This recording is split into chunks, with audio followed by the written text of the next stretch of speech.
थियो म चाहिँ आज फुलबारीमा हेर्न आएको छु है हेर्नु है साथीहरू पनि फुल ल हेर्नु त यो चाहिँ रियल फुल है यो कुनै प्लास्टिकको नै होइन या कुनै बनाएको नै होइन यसरी गमला राखेर यो टक्क लगाएर यसरी गमला माटो हालेर यो चाहिँ रियलमा है यो प्लास्टिकको भन्ठान साथी प्लास्टिक होइन है यो खम्बामा बेरेको चाहिँ तपाईँको प्लास्टिक हो है अरू सबै रियलमा है सबै रियल यसरी हुने रहेछ गऱ्यो भने ठुलो गमला पनि नचाहिने रहेछ कि सानो गमला भयो नि त्यो राम्रो हुने सट्ट लगाएर ल हेर्नुहोस्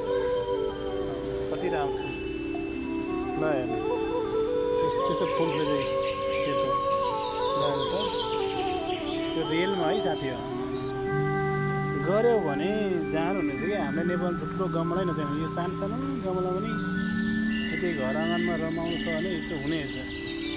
ल त्यो सानो पनि जस के छ र बिहान थोरै पानी हाल्छ त्यति हो अनि बेलुका एकछिन पानी हो केही छैन यहाँ गिर्दिन रेलमा है यो चाहिँ रेलमा हो यो कुनै प्लास्टिकको होइन कति राम्रो देखिन्छ अन्त कस्तो कस्तो म भइरहेछ हौ मलाई त कति राम्रो फुल हो